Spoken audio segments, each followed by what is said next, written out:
अस्सलाम वालेकुम नाज़रीन। आज हम एक और बहुत ही commonly asked question polycystic ovaries क्या होती हैं के बारे में बात करने लगे हैं। इस पे मैंने पहले भी 2-3 वीडियोस बनाई हैं और होपफुली वो आपको पसंद आई होंगी। आज मैं फिर इसी टॉपिक पे ही बात करने जा रही हूँ क्योंकि ये वो टॉपिक है जो कि बहुत ही कॉमनली आस्क्ड, यानी कि आप समझें कि हर तीसरी खातून जो कि रिप्रोडक्टिव एज ग्रुप में है वो इस प्रॉब्लम से सफ़र कर रही है और वो इस प्रॉब्लम के साथ आपको किसी न किसी तरीके से प्रेजेंट करती है। या तो वो कहते हैं कि जी पीरियड्स इरेगुलर हो गई हैं, ब्लीडिंग हो रही है या ब्लीडिंग नहीं हो रही है, या ब्लीडिंग 3-3 महीने के लिए नहीं आ रही है, या आ रही है तो आती ही जा रही है, या फिर 4-4, 6-6, 8-8 महीने तक ब्लीडिंग नहीं आ रही है, मतलब पीरियड्स नहीं आ रहे हैं। तो ये जो पीरियड्स प्रॉब्लम हैं ये इतना कॉमनली अफेक्ट करते हैं बच्चियों को कि वो बेहद परेशान हो जाती हैं। उसके अलावा दूसरा प्रॉब्लम जो उनको बहुत ही कॉमनली फेस करना पड़ता है पॉलीसिस्टिक ओवरीज़ की वजह से, वो होता है कि वेट गेन हो रहा है, एक्सेसिव वेट गेन हो रहा है, वज़न किसी तरह से काबू में नहीं आ रहा, या फिर बाज़ दफ़ा जिस्म पे बाल बहुत ज़्यादा हो रहे हैं, मेल टाइप ऑफ बालों का पैटर्न शुरू हो गया है, बाल जो है वो बहुत थिन आउट हो गए हैं, सर पे से गिरना शुरू हो गए हैं, बाकी बॉडी पे बढ़ना शुरू हो गए हैं, थिक किस्म के मोटे वाले बाल हैं जो कि चिन पे भी आ रहे हैं, फेशियल बाकी फेस पे भी आ रहे हैं। तो ये भी एक बहुत ही कॉमन प्रॉब्लम है। फिर एक और जो बहुत ही कॉमन प्रॉब्लम जिसके साथ हमारे पास औरतें आती हैं वो ये है कि जी ओव्यूलेशन नहीं हो रही है। चूँकि ओव्यूलेशन नहीं हो रही है तो बच्चा नहीं हो रहा है, बच्चा नहीं हो रहा है तो जाहिर बात है सारी ही प्रॉब्लम्स जो उसके इर्द गिर्द हैं वो शुरू हो जाते हैं। तो जाहिर बात है आज हम इसी बारे में बात करना शुरू करेंगे कि आखिर ये पॉलीसिस्टिक ओवरीज क्या होती हैं, ये क्यों होती हैं और क्या हम इनको हमेशा के लिए ट्रीट कर सकते हैं। अब पॉलीसिस्टिक ओवरीज जो हैं बेसिकली पहले तो मैं आपको इसकी डेफिनेशन बता दूँ। पॉली मीन्स मल्टीपल या ज़्यादा, सिस्टिक मीन्स पानी की थैलियाँ, यानी कि बहुत ज़्यादा छोटी छोटी पानी की थैलियाँ। तो इसमें क्या होता है कि आपकी ओवरीज़ के अंदर बहुत ज़्यादा छोटी पानी की थैलियाँ हो जाती हैं। बेसिकली ये पानी की थैलियाँ क्या हैं? ये आपके वो फॉलिकल्स हैं जो बने लेकिन वो एग नहीं रिलीज़ कर पाए और वो वहीं के वहीं रह गए, यानी कि वो बने हर साइकिल में लेकिन उनमें से एग नहीं निकला। अब एग क्यों नहीं निकला, इसकी भी बहुत सी रीज़न है। असल में सबसे पहले क्या होता है, ये किस तरह से एक विशियस सर्कल है जो कि शुरू होता है। सबसे पहले क्या होता है कि आपके बॉडी के अंदर मेल हार्मोन जो है उसकी ज़्यादती शुरू हो जाती है, और जब आपके अंदर मेल हार्मोन की ज़्यादती शुरू होती है तो उसकी वजह से आपकी बॉडी के अंदर एक हार्मोन जिसको ल्यूटिनाइजिंग हार्मोन कहते हैं वो थोड़ा सा ज़्यादा होना शुरू हो जाता है। चूँकि वो ज़्यादा होता है तो वो क्या करता है कि जो एग्स यानी कि फॉलिकल बन रहे होते हैं उन फॉलिकल्स की जो वॉल्स हैं उन वॉल्स को थिक करना शुरू कर देता है, और चूँकि वो वॉल्स थिक होती हैं तो जब ओव्यूलेशन होती है तो वो रप्चर नहीं कर पाती, और चूँकि वो रप्चर नहीं कर पाती तो एग रिलीज़ नहीं हो पाता। चूँकि एग रिलीज़ नहीं होता तो एक सेकंड हार्मोन वहाँ से निकलना होता है जो आता है और आपकी लाइनिंग ऑफ द वूम के ऊपर एक्ट करता है, और फिर आपकी वूम की लाइनिंग जो है वो शेड होती है। तो चूँकि वो उस हार्मोन की कमी हो जाती है, उस हार्मोन की कमी की वजह से आपको पीरियड्स के प्रॉब्लम शुरू हो जाते हैं। होता क्या है कि आपको पीरियड्स ही नहीं आते, या लाइनिंग ऑफ द वूम जो है वो थिक तो हो जाती है लेकिन शेड नहीं हो पाती। तो फिर उससे रिलेटेड ये होता है कि चूँकि वो नहीं हो रहा तो मज़ीद जिस्म में हार्मोन गड़बड़ होना शुरू हो जाते हैं।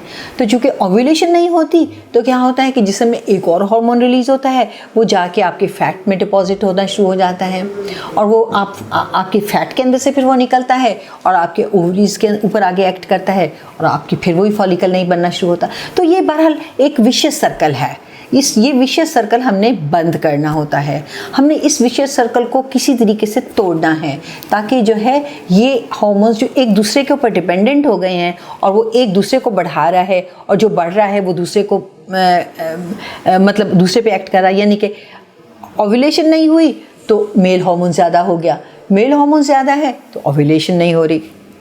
तो इस साइकिल को हमें ब्रेक करना है। तो इसको ब्रेक करने के बहुत से तरीके होते हैं। और वो ज़्यादातर तरीके ये हैं कि हम एक दूसरा हार्मोन देना शुरू करें जिससे कि आपकी ओवरीज़ को ईदर या तो रेस्ट मिले या फिर आपकी ओव्यूलेशन शुरू हो जाए। तो अब आप मुझसे पूछेंगी कि आखिर ये हार्मोनल इम्बैलेंस क्यों होता है, या ओव्यूलेशन या माहवारी ना आने की वजह क्यों होती है। तो ज़्यादातर मैंने जैसे कि कहा कि ये मेल हार्मोन के ज़्यादती की वजह से होता है, और फिर इसकी होने की वजह से और भी बहुत से जो प्रॉब्लम्स हो रहे हैं। इनफर्टिलिटी या बांझपन तो एक तरफ है, उसके अलावा जो औरतों को बहुत से प्रॉब्लम्स हो रहे होते हैं उसमें क्या होता है कि उनको हाई ब्लड प्रेशर हो सकता है, उनको कार्डियक प्रॉब्लम्स हो सकते हैं, उनको पीरियड्स के प्रॉब्लम हो सकते हैं, रेज ब्लड प्रेशर हो सकता है, हार्ट डिजीज़ हो सकती हैं। और चूँकि जो लाइनिंग ऑफ द वूम बहुत ज़्यादा थिक हो रही है उसकी वजह से उनको एंडोमेट्रियल कैंसर भी हो सकता है। और इनफर्टिलिटी या बांझपन तो हमने अभी डिस्कस कर ही लिया कि वो क्या होता है।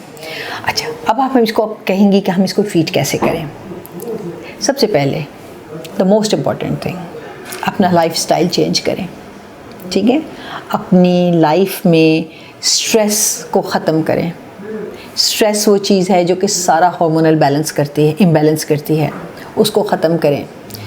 अपनी जो डेली रूटीन है उसमें आप एक्सरसाइज शुरू करें, लाइट एक्सरसाइजेस शुरू करें, योगा करें, वो बहुत अच्छा होता है, स्विमिंग करें, वो बहुत अच्छी होती है, और दूसरी जो एक्सरसाइजेज हैं वो करें। बहुत ज़्यादा स्टेनुअस एक्सरसाइजेज एडवाइजेबल नहीं हैं, लाइट एक्सरसाइज करें। 30 मिनट की वॉक को अपनी डाइट का अपनी डेली रूटीन का हिस्सा बना लें। फिर अपनी डाइट को ठीक करें, अपनी डाइट में से सफ़ेद नशास्ते की तमाम चीज़ें हटा दें। आपकी बॉडी में जो इंसुलिन रेजिस्टेंस डेवलप हो रहा है बिकॉज ऑफ पॉलीसिस्टिक ओवरीज, उसके लिए आपको चाहिए कि इंसुलिन से वाली जो दवाइयाँ हैं, जैसे आपके डॉक्टर आपको देंगे ग्लूकोफेज है, ये मेटफॉर्मिन है, या और इन्हीं ब्रांड्स की मुख्तलिफ चीज़ें हैं वो देंगे, तो आप वो इस्तेमाल करें ताकि जो है आपकी बॉडी का सर्कल ठीक होना शुरू हो जाए। फिर उसके अलावा जो फ्राइड फूड हैं उनको अपनी डाइट से हटा दें बिल्कुल। सफ़ेद नशास्ते वाली चीज़ें जिसके अंदर बेकरी की चीज़ें आ जाती हैं, नान आ जाते हैं, कुलचे, इस तरह की सब चीज़ों को अपने उससे हटा दें। केक्स हैं, बिस्किट्स हैं, पेस्ट्रीज़ हैं, पैटीज़ हैं, ये सब चीज़ें आपके लिए इंतहाई डेंजरस हैं। उसके अलावा जो आजकल चिकन आ रहा है, चिकन को भी वो जिस तरीके से जो फीड्स दी जाती हैं उनमें बहुत ज़्यादा एनाबॉलिक स्टीरॉइड्स होते हैं, और वो स्टीरॉइड्स जो हैं वो आपके वो चिकन के गोश्त के अंदर चले जाते हैं, और जब आप वो खाती हैं तो आपकी बॉडी में वो मेल हार्मोन्स जो हैं ज़्यादा हो जाते हैं। तो थोड़ा सा अपनी डाइट को कर्टेल करें और कोशिश करें कि उसके अंदर रेड मीट शामिल करें इंस्टेड ऑफ ये जो आपका चिकन का मीट है। उसके अलावा आप जो शुगरी ड्रिंक्स हैं या ये जो हैं बेवरेजेस हैं, जैसे कि कोलाज हैं, पेप्सी कोलाज, मुख्तलिफ़ किस्म के जो ब्रांड्स के सॉफ़्ट ड्रिंक्स हैं, आप कोशिश करें कि आप ये कम से कम इस्तेमाल करें। प्रिजर्व्ड फूड को कम से कम इस्तेमाल करें, जैसे कि वो फूड्स हैं जैसे कि पैटीज़ हैं जो कि बर्गर्स के लिए मिलती हैं, या फ्रोज़न फूड्स हैं, या कैंड फूड्स हैं, इन सब के अंदर बहुत ज़्यादा प्रिजर्वेटिव्स होते हैं। आप कोशिश करें कि इनको बहुत अवॉइड करें, क्योंकि ये आपके लिए बिल्कुल भी अच्छे नहीं हैं।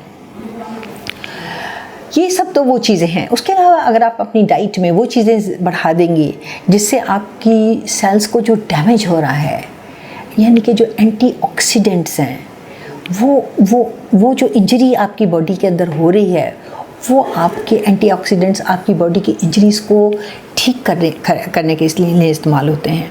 अपनी डाइट के अंदर वो फूड्स बढ़ा दें जिनकी एंटीऑक्सीडेंट एक्टिविटी है, जैसे कि ग्रीन फ्रूट्स हैं, फ्रेश फ्रूट्स एंड वेजिटेबल्स हैं, ग्रीन लीफी वेजिटेबल्स हैं। ये सारी चीज़ें बहुत ही अच्छी होती हैं। वो चीज़ें जिनसे आपकी बॉडी, अपनी स्किन की आपको फ्रेशनेस आ जाए। अपनी डाइट में विटामिन सी ज़्यादा कर दें, ठीक है। तो ये वो सब चीज़ें हैं जिसको करने से आप पॉलीसिस्टिक ओवरीज को क्योर करने में कामयाब हो जाएंगी। लेकिन एक बात मैं अभी भी बताती चलूँ कि 100% पॉलीसिस्टिक ओवरीज का क्योर अभी तक किसी ने नहीं ईजाद किया, और ना ही अभी तक किसी को ये पता चला है कि आखिर पॉलीसिस्टिक ओवरीज की चेंजेस क्यों आना शुरू हो रही हैं। लेकिन जैसे जैसे हम चीज़ों को ऑब्ज़र्व कर रहे हैं, जैसे जैसे हम देख रहे हैं, जैसे जैसे मैं देख रही हूँ कि आजकल जिस तरीके से बच्चियों में इतना ज़्यादा कॉमन होता जा रहा है, तो मोस्ट प्रॉब्ली ये बहुत सी एनवायरमेंटल फैक्टर्स भी हैं जो कि चेंज हो रहे हैं। मोस्ट प्रॉब्ली बहुत सी फूड की चेंजेस हैं जो कि चेंज हो रही हैं, और वो फूड ज़्यादा इस्तेमाल हो रहे हैं जिनकी वजह से बच्चियों को ज़्यादा सफ़र करना पड़ रहा है। तो अगर हम ये सब चीज़ें कम कर दें तो मोस्ट प्रॉब्ली ये चीज़ें कम होना शुरू हो जाएं। पॉलीसिस्टिक ओवरीज़ का वैसे तो बिल्कुल 100% तो कोई इलाज नहीं है, लेकिन अगर प्रेगनेंसी हो जाती है तो प्रेगनेंसी के जो 9 महीने हैं इस दौरान ओवरीज़ बहुत काम रहती हैं। उन दौरान कोई पॉलीसिस्टिक ओवरीज़ नहीं बनती, मतलब सिस्ट नहीं बनती। सेम वे जब बच्चा पैदा हो जाता है उसके उस दौरान माँ जब अपने बच्चे को दूध पिलाती है तो वो टाइम भी वो होता है कि जिसके अंदर उसको ओव्यूलेशंस नहीं होती, उस दौरान भी बहुत सी सिस्ट नहीं बनती। तो ये चेंजेस कम हो जाती हैं इस दौरान। तो ये वो तरीके हैं कि जिसके ज़रिए थोड़ी सी आपकी पॉलीसिस्टिक ओवरीज़ जो हैं वो उन दिनों में बेटर हो जाती हैं। तो मैं ये कहूँगी कि आप अपना लाइफस्टाइल चेंज करें, अपनी डाइट में सब वो चीज़ें जो कि आपको मोटापे की तरफ लेके जाती हैं, स्टार्ची फूड्स हैं, प्रोसेस्ड फूड्स हैं, ये सब बंद कर दें। अपनी डाइट में अपनी बैलेंस्ड डाइट रखें, अपना लाइफस्टाइल में एक्सरसाइज को अव्वलीन तरजीह दें। उसके अलावा आप मल्टीविटामिन इस्तेमाल करें। विटामिन सी आपके लिए बहुत अच्छा है, CoQ10 बहुत अच्छा है, ये सब चीज़ें, ओमेगा 3 आपके लिए बहुत अच्छा है। ये सब चीज़ें आप इस्तेमाल करें और इंशाअल्लाह आपको इसके बेनिफिट्स महसूस होंगे। Thank you.